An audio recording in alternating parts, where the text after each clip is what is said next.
yang dianggap sempurna itu adalah jenis kulit ORNP. Kalau yang dry harus dilembabkan, kalau yang lembab nggak boleh di-drykan. Pernah kalau cuci muka tuh mukanya keset banget. Nah, itu kayaknya orang happy, wah bersih. Padahal kagak boleh.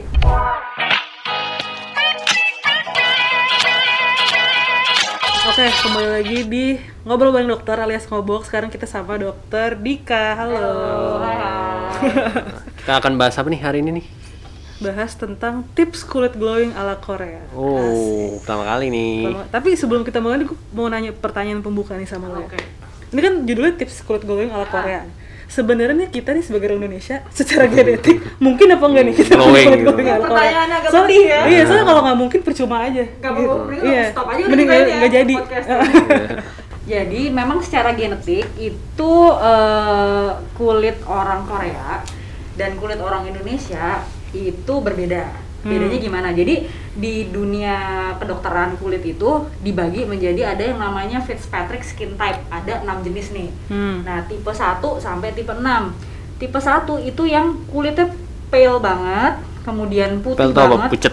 Pucet banget, termasuk serambut-rambutnya tuh dia akan punya rambut yang merah, dan gitu warna warna mata yang terang.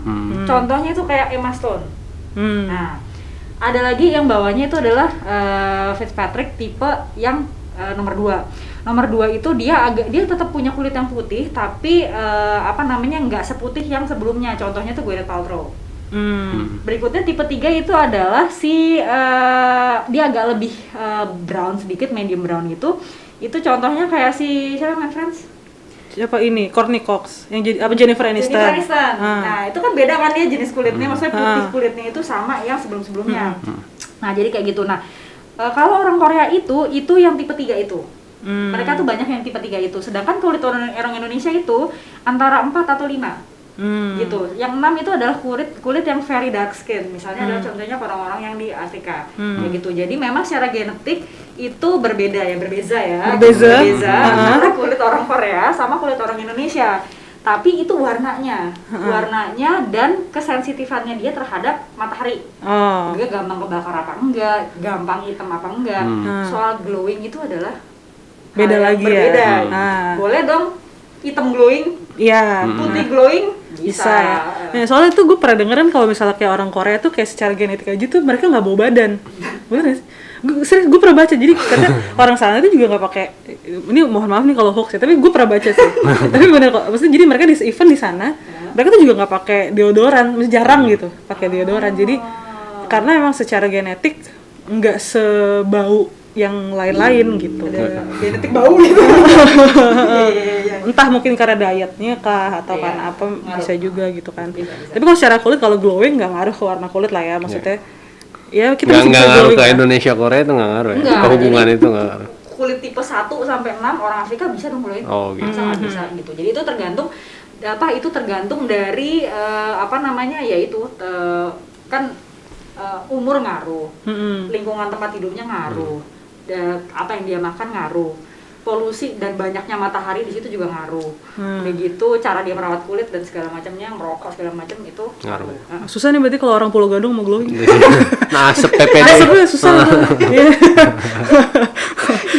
Nggak, berarti tapi soal gini, kalau misal orang nyebut glowing itu gua rasa ya mayoritas itu pengertiannya tuh masih yang kayak putih glowing gitu kan. Iya. Masih kayak gue pengen glowing kayak artis Korea, itu berarti kayak mereka pengennya gue pengen putih dan glowing kayak artis Korea gitu. Padahal sebenarnya kan secara si tipe kulit tadi kan ada perbedaan gitu kan gitu. Jadi sebenarnya lo bisa mencapai glowingnya, tapi untuk warna kulitnya ya itu beda cerita lagi gitu kan. Itu udah diterima aja. Kodrat ya. Udah kodrat. Jadi yang bisa dilakukan dan diusahakan itu adalah glowingnya. Glowingnya nggak possible. Glowingnya itu possible, tapi glowing kayak orang Korea persis ya. Kontrasnya beda gitu ya. Nonton. Udah beda tepungnya, udah beda ininya, bahan bakunya gitu ya. Ya, jadi tapi kalau misalnya gue nih, kan kulit gue tidak glowing, tapi gue pengen nih punya kulit glowing gitu dengan pengetahuan gue yang terbatas dan dengan akses gue ke perawatan kulit yang tidak sebanyak kayak kalau misalnya kalau perawatan kulit kan macam-macam banget ya. Tapi kalau misalnya pengen mulai, aku pengennya punya kulit glowing gitu. First step yang harus gue lakukan apa sekarang? Yang paling basic lah gitu. Paling basic, dan jorok aja. Jangan jorok sih. Jangan habis megang-megang apa, megang apa gitu. Ya. Jadi sebenarnya ada kan kalau si Korea tuh punya berapa step sih? Sekarang berapa? 20. Banyak banget sih. Juga agak nggak tahu kayak 12 ya terakhir gue. Tapi mungkin sekarang udah ada yang 35, gue nggak tahu ya. Gue nggak tahu mungkin. Nah, ya, jadi sebenarnya kalau misalnya untuk mencapai kulit yang glowing itu basicnya itu adalah sebenarnya ada orang golongannya macam-macam. Tapi menurut gue sendiri itu ada 4. Yaitu pertama adalah lo harus ya pertama itu jangan jorok, harus cleansing gitu, harus cleansing. Terus yang berikutnya itu adalah harus pore cleaning. Pore cleaning itu adalah ngebersihin si pori-porinya, karena cleansing itu kan kayak cuma di bener-bener di atasnya aja, sedangkan pore cleansing itu lebih dalam lagi. Itu pore cleansing itu termasuk juga nanti dia bakal mesti dikelupas kulitnya yang kulit mati, jadi lebih glowing. Terus kemudian yang berikutnya itu adalah harus dilembabkan atau moisturizing dan dikasih sunscreen gitu. Jadi 4 besarnya itu, tapi yang lain-lain juga harus, misalnya kayak lo nggak boleh ngerokok, makanannya juga jangan yang banyak banyak gulanya, karena gula sendiri itu menyebabkan kayak mudah untuk meradang gitu loh. Gitu. Terus kemudian jangan stres juga, terus terus hal-hal yang lebih umum itu juga harus dijaga gitu. Tapi kalau misalnya untuk maksudnya kalau kulit glowing itu kan nggak cuma buat perempuan ya, kayak buat laki-laki gitu kan juga, maksudnya apakah sama atau mungkin karena kulit perempuan sama kulit laki-laki beda terus ada yang beda lagi perawatannya atau sama aja sebenarnya? Sebenarnya prinsipnya sama gitu, cuma jadi nggak dibedakan berdasarkan gender, tapi biasanya dibedakan perawatan kulit itu adalah berdasarkan dengan tipenya. Nah, ini sebenarnya bukan sesuatu yang ada di ilmu kedokteran ya, tapi ada pembagian yang namanya pembagian skin type untuk akhirnya disambungkan dengan perawatannya. Jadi perawatannya orang kulit yang oily sama yang dry pastinya beda. Ada ini yang namanya Bowman skin type.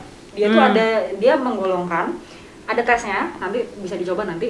Itu dia ada 16 macam. Jadi kayak tau nggak sih apa yang MBTI? Kayak MBTI gitu. Berdasarkan personality. Nah, itu personality-nya sih kulitnya gitu. Menarik, tapi gue belum pernah nyoba tuh, ntar coba. Nah itu dia itu menggolongkan ada 4. Jadi komponennya tuh ada dry oily, sensitive resistant, pigmented non-pigmented, sama wrinkle atau tight. Jadi yang pertama itu kayak dia kering apa selama ini kan yang kita tahu cuma itu doang ya. Kering, oily, kombinasi. Ya itu. Sebenarnya kombinasi itu nggak ada. Gitu. Jadi nanti itu pembahasan lain. Jadi si dry oily ini adalah si banyaknya minyak di mukanya. Terus sensitif atau resisten tuh muka itu gampang jerawatan apa enggak, gampang iritasi apa enggak, kayak gitu. Berikutnya adalah dia itu gampang pigmented apa enggak. Pigmented tuh kayak kalau ngebekas luka itu gampang lebih kayak dark spot kalau misalkan matahari segala macam. Terus kemudian berkerut. Ada orang yang lebih cenderung untuk berkerut dibandingkan yang lain gitu. Sedangkan itu disingkat tuh ada ininya, ada kayak itu kan kayak pakai huruf gitu ya. Bisa kayak kalau personalities kan kayak INFP, INFJ gitu. Kalau ini lu apa? Gue INFJ. INFJ. Introvert ya ya. Enggak tahu. Lu enggak ingat. Kemarin dites apa ya? ENTJ apa gitu. Sama kita. Pantes ngapur. Gitu. Nah, si orang Korea ini, kalau nyambungin ke Korea ya, itu mereka yang dianggap sempurna itu adalah jenis kulit ORNT. Apa tuh? Oily, resistant, non-pigmented, dan tight. Jadi, bagus dong. Iya, itu sempurna banget. Kayak gitu. Tapi yang punya kulit secara alami kayak gitu, nggak ada. Ada. Kirain tuh kesempurnaan hanya milik Allah gitu kan. Iya. Tapi itu ada ternyata. Ada orang yang kayak gitu sebelum umur 20 tahun. Oh, ya. Begitu Oh, gue nggak? masih bisa berarti lah. Tolong nih, Mas. Jadi setelah umur 20 tahun, Nah, kan ada polusi, ada matahari, Oh, gitu. ya umurnya nambah kan jadi tambah kerut. Itu biasanya dia akan bergeser ke yang lain. Nah, jadi setiap apa namanya Pemilik. perawatan kulit itu ditujukan untuk sedekat mungkin ke si ON. iya gitu. Apa tuh ORN? Oily, resistant, ORNT. non pigmented sama type gitu. Jadi itulah yang dibilang glowing mungkin itu kali ya. Oh, mungkin ya. Tapi mungkin nggak sih kayak ada perawatan yang bikin lo akan ORNT terus gitu? Nggak ada deh. Sebenarnya ingin berbohong bagaimana ya? Sebenarnya ya ada. Tapi sekali lagi ya itu tujuannya adalah Hanya mendekati itu aja gitu. Iya, mendekati gitu. Tapi sampai segitu banget ya mungkin ada dengan kalau bener-bener intensif banget gitu loh. Bener-bener dijaga apa namanya selalu cleansing, selalu di moisturize, selalu pakai sunblock, terus kemudian selalu exfoliate, itulah yang apa namanya bisa kayak gitu. Nah terus kan kalau misalnya bahas perawatan kulit ya, skincare jadi sasaran paling utama lah yang dipakai gitu kan. Nah masalahnya nih buat kulit glowing kayak gini nih, banyak kan orang-orang kita nih asal milih aja gitu. Oh nih skincare A bisa bikin glowing, beli A gitu. Skincare B bisa bikin glowing, beli A. Tanpa nggak tahu kulit mereka cocok apa enggak gitu. Tanpa nggak mengetahui tipe kulit mereka gitu. Nah sebenarnya buat orang-orang awam nih kayak kita nih gitu, kayak orang-orang kebanyakan lah kayak gitu, pertimbangan apa sih kalau misalnya mau beli skincare buat kayak kulit glowing dan semacamnya kayak gitu-gitu yang perlu dipikirkan dulu? Ya, yang dipikirkan sebenarnya adalah tahu dulu kayak kita ngatasin masalah harus tahu dong masalahnya apa.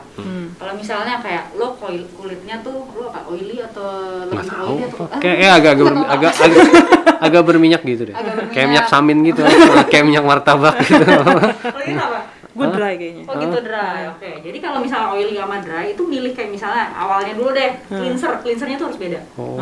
Ada ingredients tertentu yang ngebuat kulit lo itu kalau yang dry harus dilembabkan, kalau yang lembab nggak boleh didrykan. Gitu. Jadi prinsipnya adalah ini perlu gue sebutin ininya nggak ya? Bukan merek, apa namanya? Apa tuh? Ingredientsnya Ya nggak apa-apa sih. Nggak apa-apa ya. Tunggu gue nyontek dulu. Jadi kalau misalnya kayak oily itu jangan pakai yang jangan pakai yang creamy. Justru creamy cleanser tuh jangan, tapi justru pakai yang foaming. Dan itu mengandung salicylic acid. Gitu. Asam salisilat atau benzoyl peroxide. Benzoyl peroksida. Jadi agak ya ngering-ngeringan sedikit tapi jangan sampai kering banget. Pernah kalau cuci muka tuh mukanya keset banget? Nggak pernah. Belum pernah. Ya. Ada orang tuh Gue pernah sih. Nah, itu kayaknya orang happy, wah bersih. Padahal kagak boleh. Nggak boleh. Minyaknya sampai hilang. masuk kenceng buat gitu. Pernah tuh. Yang udah lagi. Enggak, jangan. Jadi itu justru tanda bahwa kulit lo kekeringan. Itu nggak boleh terjadi. Kulit itu seharusnya adalah bersih tapi lembab. Bukan bersih tapi kering gitu. Sedangkan kalau misalnya kering ya misalnya, lo kulit kering itu cleansernya itu yang boleh adalah contohnya glycolic acid atau hidroksi acid. Itu dia di dalam cleansernya itu akan ada kayak pembersih tapi kayak ada sedikit lemak-lemaknya untuk tetap melembabkan si sebenarnya gue tuh dulu gue oily tapi kayak somehow mungkin akhir-akhir ini setahun terakhir kayak gue merasa kulit gue kering gitu. Bisa nggak sih kayak gitu? Bisa kan? Bisa. Nah ini dinamakan yang tadi kombinasi itu. Gue juga kayak gitu. Sampai ada kerak-kerak gitu kadang-kadang itu. Itu gimana tuh? Itu beda lagi. Kerak itu beda lagi itu. Beda lagi. Beda itu ketombe gitu. Iya kayak kulit kering Sini. gitu di daerah sini. Sebenarnya di termsnya itu yang ada biasanya hanya oily sama dry. Kombinasi itu tergantung tuh definisinya kayak beda-beda tuh. Ada yang ketika lo rubah cuaca itu tadinya lo oily, waktu lo winter terus jadi dry ketika kebalik ya salah. Oily ketika panas, terus dingin ketika dry ketika dingin gitu kan. Gitu. Ya. Itu yang dibilang kombinasi. Ada juga yang bilang, oh ada daerah-daerah tertentu di muka gue yang ini cuma T-zone-nya doang nih, yang oily, yang lainnya kering. Nah, itu ada beda-beda. Nah, sebenarnya biasanya orang yang mengalami seperti itu kulitnya kering sebenarnya. Oh. Gitu. Tapi karena adanya perubahan keadaan, si mukanya itu akan menyesuaikan untuk mengkompensasi untuk ngeluarin minyak-minyaknya. Oh gitu. Gitu. Jadi gue tuh sebenarnya gue nggak terlalu sadar. Gue tuh selalu menganggap bahwa muka gue berminyak. Tapi pada suatu hari sekitar setahun yang lalu tuh gue ada acara, gue make up tuh sama makeup artis kan. Terus mbaknya bilang, wah kering banget ya mbak mukanya gitu. Wah muka gue kering ya gitu. Terus pas gue perhatiin lagi, Sejak saat itu lo kering? enggak, sejak gue perhatiin lagi lah iya juga ya gitu. Kalau dipikir-pikir kok akhir-akhir ini justru memang gue udah nggak terlalu berminyak karena gue pikir itu adalah suatu kemajuan, tapi ternyata kayaknya kalau dipegang sama orang yang udah sering ngituin kulit dan Kering. muka kering gitu. Iya, nah itu kalau kulit itu ya itu tadi mestinya dia lembab, bersih dan lembab. Jadi dia nggak boleh kering karena kulit yang kering itu kalau kita di kedokteran soal kulit itu yang namanya skin barrier itu it's a big thing gitu. Jadi begitu skin barriernya tuh rusak, segala hal tuh kayak ini apa chaos lah gitu jadinya gitu. Tapi bisa dibalikin lagi nggak? Bisa Kalau dong. Oh bisa. Makanya saya Oh, makanya saya ada makanya ada anda ya gitu. Oke. bisa.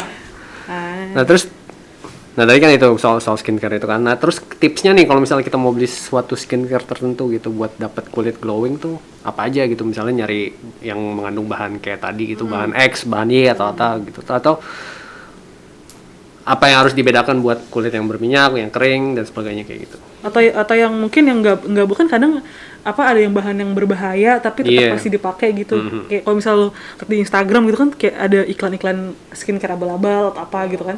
Putih langsung instan ya, Iya putih gitu. instan ya. Itu baiknya apa gimana gitu kan nggak tahu kan. Oke, jadi untuk prinsipnya itu yaitu tadi membedakan antara yang oily sama, kita ambil gini aja ya. Oily sama yang dry itu dia pemilihan apa ingredientsnya itu harus dibaca. Gitu. Nanti mungkin bisa baca lebih lanjut di apa artikel-artikel kita Di Sehat Q. Di Sehat Q. Yang oily itu mestinya dia itu pakai yang ingredients apa.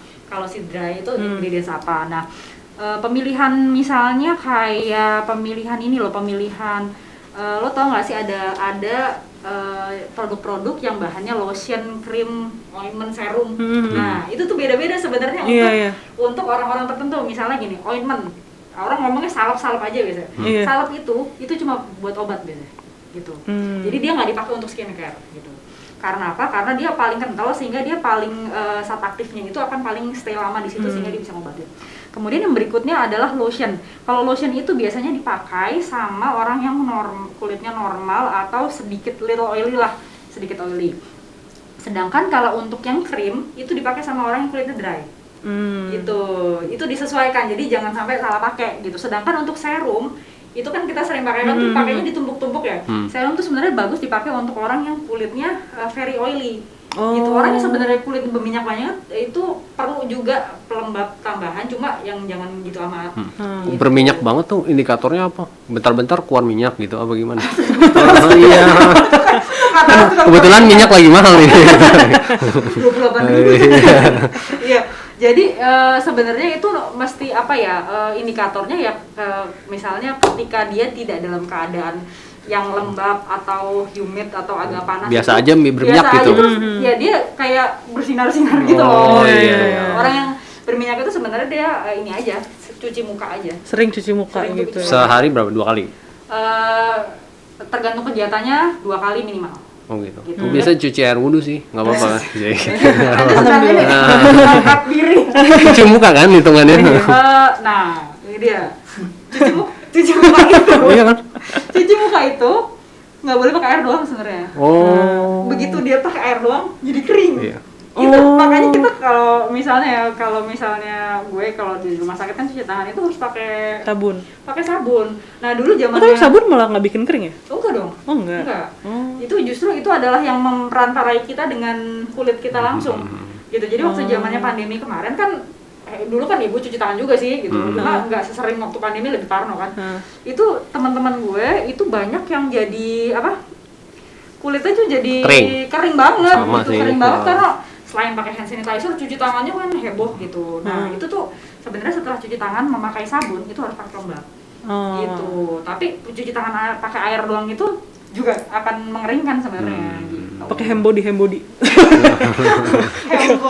Kayak pelembab, pakai lotion gitu kan, lotion tangan Nah, gitu. terus tadi soal apa? Zat aktif yang perlu dihindarin Oh, kalau iya. skincare gitu yang bahaya-bahaya gitu. Oh iya, itu sering lihat sih ya Iya, kayak kan? apa namanya pakai ini terus seling besoknya. Iya. Ngeri kan ya. Ah. Itu disebutin aja kalau apa si ingredientsnya itu biasanya yang dipersalahkan itu adalah hidroquinone sama merkuri. Apakah dia jahat? Ternyata sebenarnya tidak. Oh. Dia menjadi jahat ketika dipakainya itu Berlebihan. ya segala sesuatu juga Iya. kalau pakai berlebihan kamu terlalu baik juga. Iya. Nah jadi kayak misalnya tuh merkuri itu boleh digunakan tuh 1 gram kalau nggak salah oleh apa namanya misalnya untuk wajah atau apa. Tapi itu kurang nampol, kurang putih. Jadi yang produk-produk tadi gue sempat searching juga kayak apa sih skincare abal-abal itu yang ditarik dari POM itu merek apa gue juga nggak tahu lah. Ya, jangan disebut mereknya, nanti kasih. Enggak kasih aja. Oh, udah. Itu satu krim satu potnya itu dia 8 gram ada sama 12 gram. Padahal harusnya cuma satu Iya, gram. 1 gram. Buset. Sama seperti sebenarnya jadi nggak jahat. Jadi hidroquinone, merkuri itu tuh hal yang nggak apa-apa gitu. Kadang-kadang dokter kulit itu meresapkan sebagai racikan dengan dosis tertentu sehingga kita dapat manfaatnya dengan sedikit resiko. gitu. Nah, itu risikonya besar, manfaatnya sedikit ya. Nah, Jadi iya. kalau Lebih banyak mudorot ya kalau kata orang. iya. Astagfirullah. Iya, berarti kalau misalnya, soalnya kan banyak banget tuh sekarang kayak skincare yang kayak hasilnya tuh didapatkan kayak, ntar seminggu 2 minggu gitu kan. Kalau nggak salah nih, setahu gue kalau perawatan kulit kan long term ya, Iya, gitu benar, kayak maksudnya Seminggu pelan-pelan. beres gitu. Termasuk gue, termasuk gue juga kadang tuh suka nggak sabar gitu kayak, gue baru nyoba nih skincare apa gitu, tapi kok kayak nggak ada perubahan sih gitu. Padahal mungkin bukan nggak ada tapi belum. Belum. Gitu kan. Gitu. Emang komitmennya berapa lama sih kalau misalnya pakai skincare kayak gitu-gitu buat ada efeknya kelihatan gitu? Kelihatan ya. Tergantung masalah Anda apa. Contohnya ini tuh jualan ya. Masalah keuangan juga. Paham itu saya juga. Oke, jadi misalnya kayak ini sebagai contoh dulu ya. Lo pernah nggak tiba-tiba di saat gue tuh kalau ke mall ya, kalau lewat gitu, kelewat di tengah-tengah gitu kan lo suka disamperin, itu mau apa? Dia apa mau disamperin apa? Parfum atau iya. apa gitu, itu gue takut banget dari situ. Itu kan orangnya kalau Gimana sih lo? suka nggak takut, suka nggak suka orang. Nggak suka orang. Tapi terus lo jadi dokter. Beda ya. Beda. Itu kita bahas itu Mbak. Iya. Sering-sering itu ada mbak-mbak yang dia menawarkan, ini coba dulu, terus lo dioleskan, terus akan langsung Kelihatan putih ya. iya itu sebenarnya adalah efek yang memang terjadi ketika itu cleansing pertama kali. Maksudnya apapun produknya itu memang akan seperti itu. Oh gitu. Iya, itu akan seperti itu. Saat hari itu juga dia akan diminish hari itu juga. Gitu. Jadi memang nggak langsung apa ya? Nggak langsung terjadi. Nah, misalnya kayak yang paling banyak kan akne atau jerawat ini, dia itu pengobatannya biasanya akan terlihat setelah 8 minggu. Oh, lama ya. Lama. 2 bulan. Iya, itu ada alasannya karena apa? Karena mekanisme pembentukan si jerawatnya itu sendiri berminggu-minggu. Sedangkan kayak kulit itu mengelupas dari bagian yang paling si kulit ini kan ada 5 lapisan ya. Dari yang paling bawah sampai yang paling atas dia butuh 2 minggu. Yang paling atas untuk mengelupas seluruhnya itu butuh 2 minggu lagi. Gitu. Jadi apalagi kulit yang berjerawat akan lebih lama gitu. Sedangkan kalau untuk yang produk-produk aging nggak bisa tuh kan ada eye cream dioles sekali besok langsung yang semudah lagi gitu. Ya nggak mungkin ya. Itu kerjanya mulai 6 bulan. Iya, lama gitu. berarti ya. Karena apa? Karena dia berkaitan dengan hal yang lebih dalam, itu misalnya contohnya adalah kolagen. Gitu. Kalau misalnya jerawat dia kan agak lebih superficial dibandingkan gitu. Terus misalnya kayak ada dark spot, itu dia kerjanya mulai 12 sampai 16 minggu. 12 minggu loh ya. 3 bulan. 3 bulan. Kayak probation 3 bulan. Kayak gitu. Terus kayak misalnya wrinkle keriput, wah itu lebih lama lagi, itu 6 sampai 12 bulan tuh baru kelihatan hasilnya. Tapi kalau keriput tuh bener gak sih kalau misalnya kita udah harusnya udah mulai pakai produk anti aging tuh dari umur kita 20-an atau 25, di atas 25 gitu. Iya kan? Iya. Jadi jangan kayak udah keriput gitu tiba-tiba pakai anti aging itu nggak mempan ya? Iya, nunggu umur 40 baru pakai gitu enggak kan? Harusnya anti aging tuh umur 20 30 ya, 25 30-an gitu. Harus dipakai nih berarti. Terus kan kalau misalnya ini nih mau mewujudkan kulit glowing lagi nih, pasti kan di samping ada apa yang kita harus lakukan, ada juga apa yang kita nggak boleh lakukan, kayak semacam pantangannya gitulah gitu. Misalnya kalau kita udah pakai skincare lama-lama udah 35 step gitu-gitu, tapi kita sering begadang, Tidur jam sering 9, ya, skincare dari jam 7. Lama banget ya. Udah gitu diajakin keluar udah nggak mau. Iya. Heran. habis step-step kayak gitu, tapi kita tetap begadang, tetap makannya yang aneh-aneh kayak gitu. Nah itu ada nggak sih pantangan-pantangan yang dari yang prioritas dulu deh, yang paling mesti dihindarin tuh apa aja? Prioritas yang pertama kali jangan merokok. Jangan merokok. Gitu. Emang efeknya besar sekali ya merokok? Biasa. Ya, Anda mantan merokok Oh iya, mantan merokok saya. Itu udah keriput sebenarnya. Sekarang balik lagi baby face. Jadi ngaruhnya besar karena apa? Itu ngaruhnya banyak, tapi gue bahas dari kulit aja ya. Dia akan mempengaruhi sama pembuluh darah yang ada di situ, sehingga aliran darah ke sana akan lebih lebih apa ya? Lebih jelek gitu. Jadi kulitnya akan lebih pucat. Terus kemudian ya oksigen dan nutrisi yang ke daerah wajah akan lebih lebih sedikit pastinya. Terus kemudian dia akan ngerusak kolagen sama elastin. Kolagen sama elastin ini kan ya kita bisa tampak muda itu karena kolagen. Yang bikin nyoi kulit kita. Benar, itu adalah si kolagen itu gitu. Dan terus kemudian ketika merokok itu ada repetitive expression. Gak mungkin kan ngerokok kan cuma nggak bisa kelihatan. Iya. Apa gitu? Ulang-ulang gitu. Iya. Udah gitu kan kayak chain smoking juga pasti ulang-ulang. Kayak nyedot gitu ya. Nah, si repetitive expression yang jadi apa? Menyonyo itu. Jadi gerakan nyedotnya itu, ngisap-ngisapnya itu. Itu bikin wrinkle lebih cepat di. Di sini ya. Jadi sebenarnya kalau misalnya lo nggak mau keriput, lo jangan punya ekspresi. Jadi ya itu salah ya. Pantes kalau misalnya kayak kan banyak tuh kayak artis-artis gitu kayak kalau apa cuma gara-gara suntik botox, tapi itu kayaknya kalau jadi nggak bisa berekspresi gitu ya. Jadi nggak bisa gerak gitu kayaknya Karena mukanya. semakin banyak ekspresi wajahnya, dia akan semakin mudah keriput. Berarti ntar kalau gue diam aja terus gue ketawa. Gue cuma nggak mau keriput aja. Sorry, lo lucu sebenarnya. Terus lucu tapi kayak gue nggak mau keriput nih gitu. Tapi kalau misalnya kayak itu kan tadi udah produk ya. Sekarang gue pengen bahas kok kan yang namanya orang Indonesia nih pasti sukanya tuh kayak yang alami gitu. Yoi. Misalnya kalau kayak penyanyi gitu, biar suaranya bening tuh makan kencur gitu. Iya. Itu kalau nggak salah sih. Iya. Biasanya kan kalau misalnya ngapain sih pakai skincare, pakai lidah buaya aja gitu. Gitu. Itu tuh gimana tuh? Itu ada nggak? Maksudnya kalau lo nih kalau dari sisi medis sebenarnya ada nggak sih perawatan alami itu yang memang it actually works gitu and it's actually safe to do gitu. Dan memang di-approve oleh dokter-dokter gitu. Ya jadi sebenarnya soal bahan-bahan natural ya. Bahan natural itu dia akan bilang bahwa ya itu natural, tapi belum tentu semua bahan natural itu pasti safe ya. Karena ada bahan natural pun yang juga bisa mengiritasi sama seperti bahan kimia. Gitu. Kenapa kita lebih banyak menggunakan bahan kimia karena itu sudah melalui standarisasi.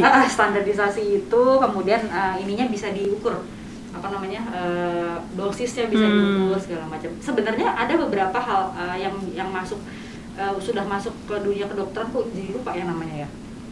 Ada beberapa gitu lupa ininya namanya, tapi sudah masuk ke dunia kedokteran untuk di penelitian. Cuma hasilnya uji dermatologi gitu.